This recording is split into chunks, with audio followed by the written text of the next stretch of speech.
आप एक फ्रीजिंग के बारे में सोच रहे हो लेकिन कंफ्यूज हो कि उसके लिए राइट एज कौन सा होता है, तो उसके लिए ही आज मैंने ये वीडियो बनाया हुआ है।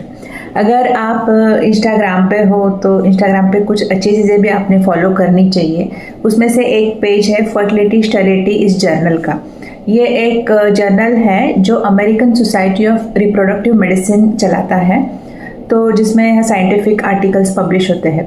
तो वो इंस्टाग्राम पे भी उनका जो पब्लिक के लिए मतलब कॉमन पीपल के लिए उसका क्या यूज़ होगा उसके हिसाब से वो पोस्ट डालते हैं। तो अभी रिसेंटली उन्होंने एक पोस्ट डाला था एक पेपर के बारे में। क्या था उस पेपर में, उसमें ये फाइंडिंग थे कि अगर किसी का एज 35 से कम हो तो उनको कम से कम 15 एग्स फ्रीज कराने चाहिए, सो दैट जब बाद में वो उनको यूज़ करेंगे तो उससे कम से कम 3 नॉर्मल एम्ब्रियो बनेंगे। और अगर एज ज़्यादा हो जाता है, 38 के पास जाता है, तो ये नंबर 15 से 30 हो जाएगा और 40 के बाद तो ये ट्रिपल हो जाएगा, ताकि हमें 3 एम्ब्रियो मिलने के लिए जो एग्स का नंबर है वो 45 हो जाएगा। तो इसका क्या सिग्निफिकेंस है, यही समझते हैं। पहले तो मैं आपको एग फ्रीजिंग का रैशनैली समझाती हूँ। नॉर्मली प्रेगनेंसी कैसे होता है, एग और स्पर्म के फ्यूज़ होने से होता है, लेकिन फीमेल के केस में एग्स का लिमिटेड सप्लाई है, ऐसे ही उनको बनाया गया है। तो एक पर्टिकुलर टाइम में ही फीमेल एग्स होते हैं, उसके बाद एग्स फिनिश हो जाते हैं।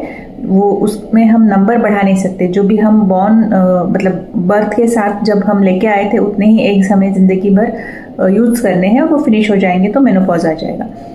तो ये लिमिटेड सप्लाई है। कुछ एज के बाद ज़्यादा एडवांस्ड एज में एग्स नहीं रहेंगे तो प्रेगनेंसी नहीं हो पाएगा। इसके लिए यंग एज में आप एग्स फ्रीज करा के रखते हो, ताकि जब आप प्रेगनेंसी का सोचो उन एग्स को हम यूज़ कर सकें। ये रैशनैली है। तो नॉर्मली आप इंजेक्शंस लेते हो, आपका प्रोसेस होता है एग रिट्रीवल का, और उन एग को हम फ्रीज करते हैं। फिर आप जब प्रेगनेंसी का सोच रहे हो, मैरिज हुआ है, प्रेगनेंसी प्लानिंग है, नहीं हो रहा है, तो ये एग्स को हम थॉ कर सकते हैं नॉर्मल टेम्परेचर पे लाके, उनको आपके हस्बैंड के स्पर्म के साथ मिला के एम्ब्रियो बना के वो तैयार एम्ब्रियो आपके यूट्रस में छोड़ा जाता है। तो ऐसे नहीं है कि हमने एक एग फ्रीज किया तो हमारा एक एम्ब्रियो डेफिनेटली बनेगा ही नहीं। वहाँ पे हम जितने एग्स फ्रीज करेंगे उसमें से थोड़े एग्स हो सकता है उस प्रोसेस में हमें अच्छे नहीं थॉ होके अच्छे बाहर नहीं निकले, उनका क्वालिटी अच्छा नहीं होगा तो वो थॉ होके हमें अच्छे नहीं मिलेंगे। उनसे एम्ब्रियो भी जो अच्छे क्वालिटी के एग्स है उनसे ही एम्ब्रियो बनेगा। तो ये प्रोबेबिलिटी कैसा है, जो एम्ब्रियो नॉर्मल रहेगा वो ही इम्प्लांट होगा। तो 15 रहेंगे तो 3 मिलेंगे नॉर्मल। मतलब ये स्टैटिस्टिकली उन्होंने स्टडीज़ करके मतलब केसेस देख के ये स्टैटिस्टिक्स बताया हुआ है। मोर और लेस ऐसे ही होता है कि जितने एग्स रहेंगे उतने उनमें से थोड़े कम मैच्योर रहेंगे, उसमें से थोड़े कम फर्टिलाइज होंगे, उसमें से थोड़े कम आगे जाके एम्ब्रियो बनेंगे, और उसमें से कुछ एम्ब्रियो नॉर्मल रहेंगे जो इम्प्लांट होंगे। तो हम एग फ्रीजिंग क्यों कर रहे हैं, ताकि आपको बाद में प्रेग्नेंट होने के लिए इजी रहे। लेकिन अगर वो नंबर सफिशिएंट नहीं रहेगा तो डेफिनेटली वहाँ पे आपको मुश्किल आ जाएगी। तो सिंपल लैंग्वेज में अगर मैं आपको समझाना चाहूँ तो अर्लियर इज़ बेटर।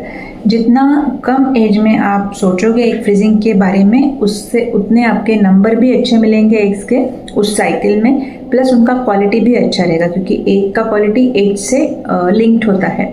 और उससे बाद में जब आप प्रेगनेंसी का सोचोगे तो आपके सक्सेसफुल होने के चांसेस ज़्यादा रहेंगे। और वही अगर आप 35 के बाद सोचोगे तो आप देख रहे हो कि कितने एग्स फ्रीज कराने पड़ेंगे।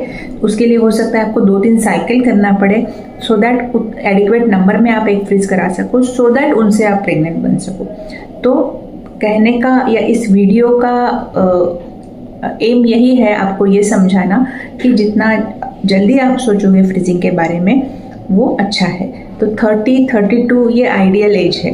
भले उस एज में आप प्रेगनेंसी का नहीं सोच रहे हो, भले उस एज में शायद आप शादी का भी नहीं सोच रहे हो, आपका अभी करियर का भी डिसीजन बाकी होगा।